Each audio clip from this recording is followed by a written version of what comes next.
The debt of the United States now exceeds the size of its gross domestic product. Now, that was considered a doomsday scenario that would wreck the U.S. economy. Well, so far, that hasn't exactly happened, but it doesn't mean that the doomsday is far away. The U.S. has borrowed so much in the past couple of years that it seems that hitting rock bottom is somehow inevitable. Hello and welcome to Decsion 2020, a program on the upcoming U.S. presidential election. I'm Kavitah Waib. Our focus in this episode, the U.S. economy, in particular, the U.S. national debt and its budget deficit. So stick around.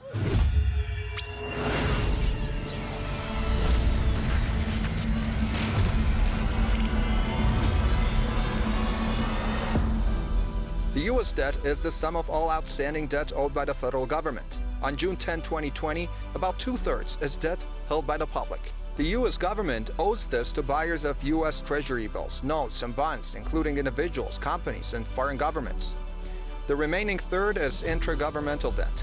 The Treasury owes this debt to its various departments who hold government account securities, such as Social Security, which is one of the biggest donors. This high debt to gross domestic product ratio tells investors that a country might face problems for repaying the loans. That's new and worrying occurrence for the U.S. In 1988, the debt was only half of America's economic output. Since then, it has increased by more than 800% during that time. There are significant causes of the size of the U.S. national debt. Things like federal budget deficit, Social Security trust fund, low interest rates, and the debt ceiling. Philosophically, where do we go? I mean, by 2028, we're going to be at 91% debt to GDP. It is the fact that in the last 20 years, a large part of the United States economy has lost competitiveness. It's a competitiveness issue. The lack of competitiveness cannot be ironed out or counterbalanced by increasing tariffs. Well, obviously, you can't do that when it has trillions of dollars in debt. Well, the COVID-19 pandemic and the economic collapse that followed unleashed a historic run of government borrowing. Trillions of dollars for stimulus payments, unemployment insurance expansions, and loans to prop up small businesses and to keep big companies afloat. Well, let's bring in our guest to pick his brain about this. Economist and author Paul Craig Roberts from Atlanta is with us. He is the former Assistant Secretary of the Treasury. Hello, Paul. Welcome to our program. Okay. I'm very pleased to be with you. Thank you. Okay, Paul, it's good to have you with us, too. One of the major factors contributing to the U.S. debt is this COVID-19 virus. Trillions of dollars in debt for the U.S. How is the U.S. going to deal with repaying this back? What position does that put the U.S. in? Well, the problem is caused by the lockdown, which increasingly appears to have been unnecessary. But when you close businesses, you leave people without income. And so how do they survive? And then how do all the stores that provide people with food and water and utilities and so on, how do they survive? The real hardship of the lockdown is not so much the debt it created as the destruction it did to business. Okay. Well, you heard Paul there. Thank you, Paul. We're going to get back to Paul shortly. Now, when it comes to the debt that has happened, it's really unbelievable just in a matter of months because of this COVID-19. We've already said that one of the main causes of the U.S. huge debt crisis is this constant borrowing from other countries. Foreign countries like China and Japan buy treasuries to invest their export proceeds that are denominated in U.S. dollars. They are happy to lend to America, which is their largest customer, so that it will keep buying their exports. But with the ongoing financial crisis, what would happen if the U.S. can't pay up its debts?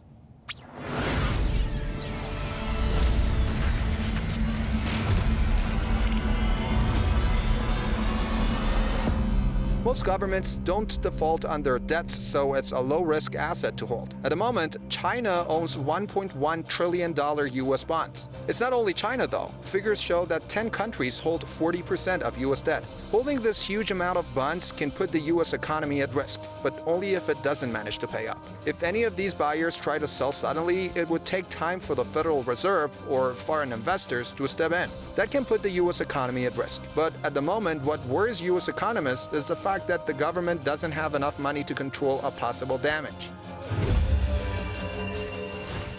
The fact that China owns a lot of U.S. debt makes sense. It's the second largest economy in the world. It has a massive trade surplus with Washington, meaning it exports more to the U.S. than it imports from the U.S.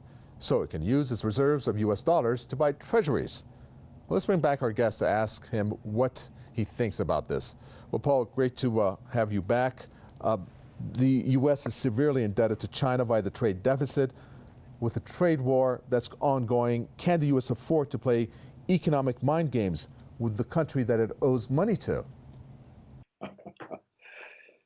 No, it's senseless, but it's forced on President Trump by the military security complex. When Trump said he would normalize relations with Russia, this worried them about their power and their budget. And so he has created a situation with China to show that he's being tough on foreign adversaries. Okay, that's Paul Craig Roberts, who is economist and author, speaking to us there from Atlanta. We appreciate his thoughts here. Let's take a look now at social media to see what Americans think about their country's debt crisis. Here's the first tweet from Peter Schiff. He's well known in the financial world. He says the national debt just passed $27 trillion, up about $7 trillion since Trump took office. And if he serves just one term, he will likely add more to the national debt in 4 years than Obama did in 8. What's worse is that Joe Biden's first term may add more than both combined. Well, that's eye-opening if that happens. I mean, both cases show that the U.S. debt is going to shoot up. Next tweet, Mitch McConnell just said Republicans think that they've done enough for coronavirus relief, and his members are concerned about the national debt. Vicky Ringer says, did I hear that correctly? Where was their concern about debt when they gave a big tax cut to millionaires? That's a really great point that she's making, because that big tax cut actually was applied, but here we're looking at the relief bill, in which there's a tussle between the Democrats and the Republicans. The Democrats actually want over $2 trillion. Republicans have succumbed now to their $1.8 trillion, but the Democrats are not having that. They want to have that actually happen after the elections, and there's big controversy regarding that. I want to also reflect on some platforms by the third-party candidates and the independents on the national debt of the U.S. For example, Rocky De La Fuente from the Alliance Party, in the question, should the government make cuts to public spending in order to reduce the national debt? He says yes, and eliminate federal agencies that are unconstitutional. And Gloria La Riva, Party for Socialism and Liberation, candidate for president, she says house people. That's the most fundamental thing. And then executive order, no rents, no foreclosures, no cutoff of utilities, and she says no accumulation of debt.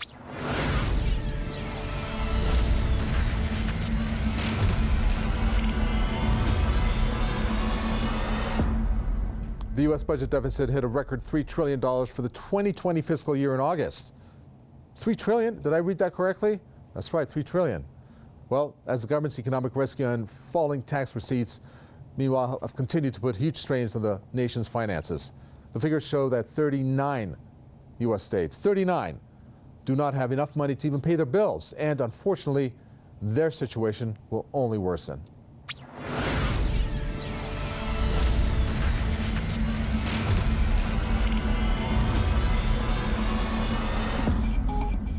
The budget deficit, which had already reached almost $1 trillion in 2019, ballooned to nearly $3 trillion in the first 9 months of the 2020 fiscal year.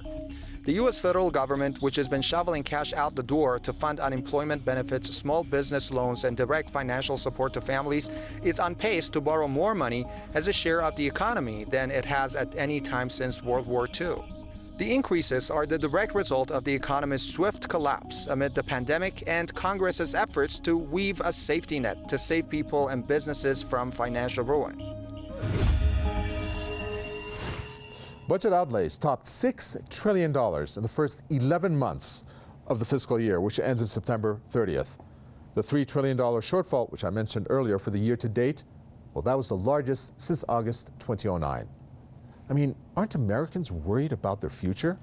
After all, the future generation, like the millennials, may be the ones that will be stuck with this bill or debt in the form of taxes.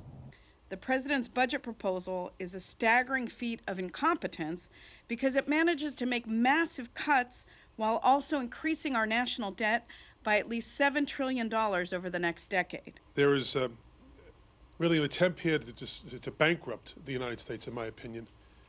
And in the end, I think the American people will see through the failure that this budget fails to meet the needs of the middle class, of working families, of children, and it really is demonstrable of the crumbling leadership of this administration. Wow, that's harsh. Bankrupts the U.S.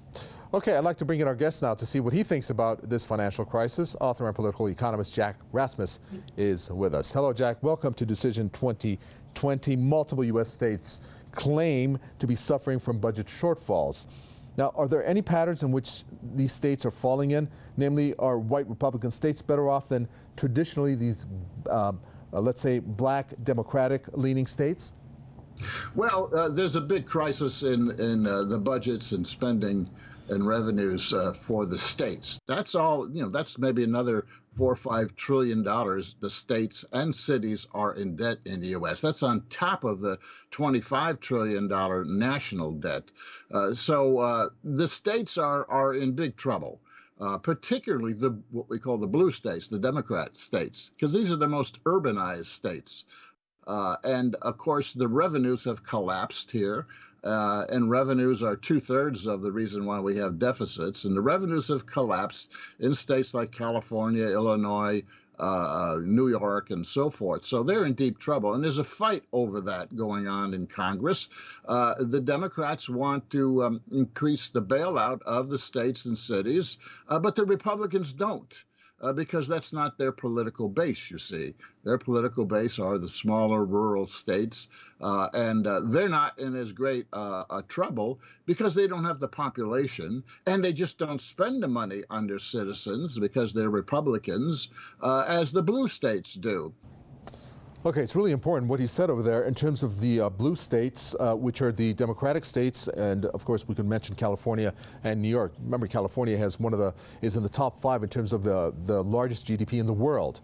So they're the ones that are stuck with so many bills. Of course, when you compare it to the Republican states that are smaller, small towns that don't have as big budgets. So great points there made by Jack Rasmus. Again, back to the independent party candidates and third-party candidates in terms of what they think about the state of affairs when it comes to the U.S. debt. We have here one that I want to mention to you, Howie Hawkins. He's from the Green Party. And his policy statement on government spending, he says, should the government, when asked, make cuts to public spending in order to reduce the national debt? And his statement was, no, reduce military spending instead. Short, sweet, and to the point. Howie Hawkins with his stance there. Well, the U.S. Treasury Department constantly says that the deficit has been the result of heavy spending on unemployment insurance benefits, the Paycheck Protection Program, and health efforts related to the economic relief legislation that Congress passed in March.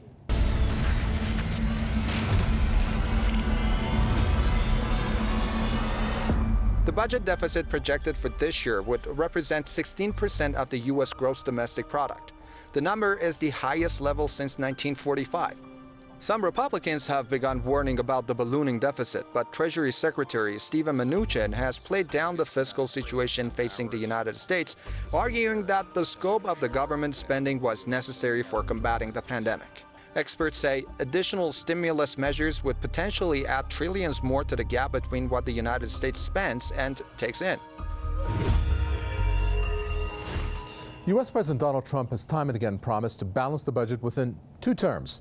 But since the outbreak hit the country, he has shown, well, little appetite for cutting spending. Of course, and has yet to promote the fiscal conservative message that he defined in the Republican Party for years. Well, let's bring our guest back one more time and see what he thinks. Dr. Rasmus. Dr. Rasmus, when it comes to the spending, you've said what has happened. Now we're looking at fiscal stimulus here. Many call stimulus or equate that with like quantitative easing in a sense, which is the printing of money. What's your stance on that? Yes, it's quite possible.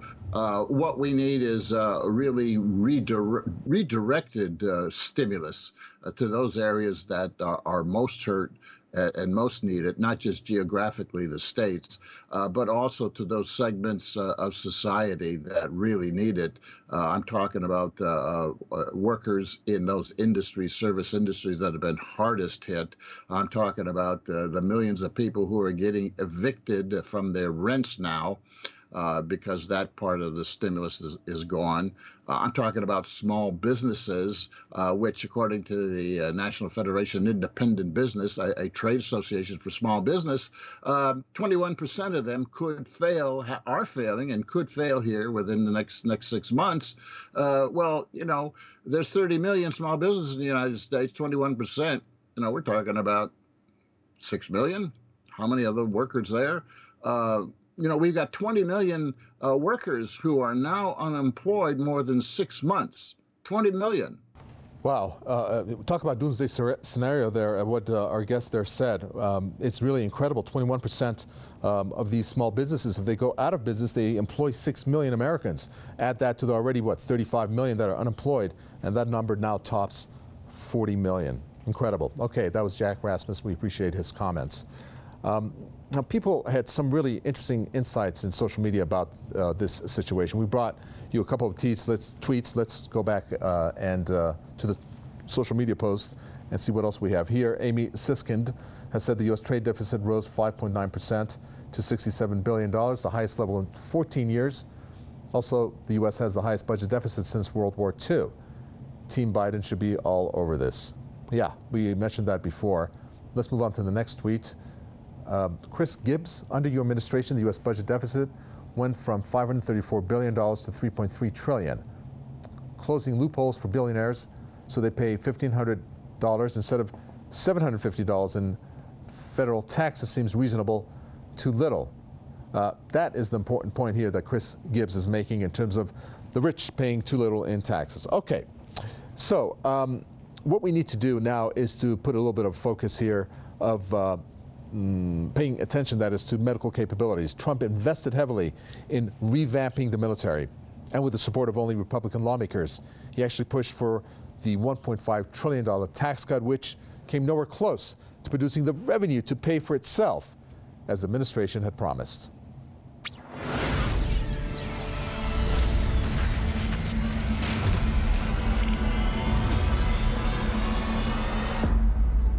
Economists who had been pushing lawmakers to wind down spending on generous unemployment benefits now say recent economic data suggests that larger deficits will be needed moving ahead. That includes spending on another round of direct payments to individuals, which could help families bridge the gap as the virus hampers business activity. Overall, the U.S. government outlays topped $1.1 trillion in June, while receipts were down sharply as a result of tax payments that have been deferred until mid-July. And the deficit recorded in June was higher than the entire budget gap for 2018. For the fiscal year to date, the U.S. government is generating red ink at a record clip. The figures underscore the deep fiscal hole facing the United States as it tries to counteract a pandemic that has thrown millions of people out of work and shuttered businesses across the country. Okay, time now for the update on the early votes that have taken place through Wednesday, October 14th. Now, over 13 million Americans have cast their early votes. According to the latest data, Democrats are leading the votes. The early voting this year is significantly higher than in 2016, when roughly 1.4 million Americans had cast their ballots by the 16th of October. Now, the voting has taken place either by mail or in-person voting. Out of this, about 6 million votes were cast by mail. First time I'm voting early, but I didn't want to leave it to chance, so I definitely want my vote to be counted. It's too important this year. I'm voting for Donald Trump, and just because he's done so much great things for the economy, and I just really appreciate everything he's done for the military, coming from a military family, and my dad being overseas. I had a chance to work on Capitol Hill as a police officer, where I've retired, and I saw personally how Joe Biden interacted with other senators, other lawmakers to make our system work. But then comes a crucial point about early voting, and that's mail-in voting. There is controversy surrounding these folks, like these Americans who they're complaining about a variety of issues, from no mail coming to the vote being jeopardized. There's no mail coming in there. And that's not, and they when you go in there, they tell you they've been putting it out. No, they have not. It's a safe way to do it, considering that they still had this pandemic going on. But I think Trump is trying to sabotage that because he don't want it to happen the way he wanted it to happen. Is Trump trying to sabotage the vote? The president wants to starve the post office to keep people from voting. That's shameful on both counts. Number one, the post office shouldn't be starved. And number two, everybody should have the easiest access, no matter who we're voting for, the easiest access to be able to cast that vote. He said that he was opposed to funding the post office because he was opposed to mail-in votes. Think about it. It's one of the most undemocratic things I've ever heard of, that you are opposed to people who have to vote by mail being able to vote by mail, disenfranchising them, suppressing their vote. No wonder many Americans think the vote will not be free and fair. So much for American democracy in the age of Trump. And maybe that's why Trump has said that he may not relinquish the presidency if he doesn't feel that a fair vote has taken place. Okay, so much for that. Time now for a question on issues on many voters' mind that may not be discussed. I mean, let's just say Joe Biden does win. I mean, I think we could look at it in the context that, first and foremost, many people who are in this fascist, semi-fascist, far-right group of people will think he's a fraudulent president. They will become even more radicalized. I don't think Donald Trump is going anywhere. I think that we'll see a continuation of these MAGA rallies, but times 10, because there'll be no electoral purpose at all, for someone like Trump to seem even-handed. So he'll even be the most right-wing, the most reactionary, whipping up hatred to the nth degree. And you look at some of the institutions that support Trump, as he noted himself during the first presidential debate, every single police union in the country, federal police, state police, local police, they have all endorsed Trump uniformly. So you can see how deeply entrenched in the overall culture of the institutions of America, the repressive institutions, many of these ideas are. And of course, many of these right-wing militia groups that many people are pointing to, they did grow under President Obama. And in fact, many of the trends that led to President Trump, whether it be the birther myth or other things of that nature, were certainly a very important part of this, an important part of the growth of these armed groups. We've reached the end of the program, but before I let you go, let me bring in Alan Lichtman. Now, this gentleman has correctly predicted every presidential election since the year 1984. And this is what he has said about this year's election results. So my final prediction is that Donald Trump will become the first sitting president since George H.W. Bush in 1992 to lose re-election. And never before in the history of the United States has the party holding the White House suffered such a sudden and dramatic reversal of fortune in just a matter of a few months. It's never happened before. Well, based on that, I guess we're not going to see Trump doing this if his prediction is accurate.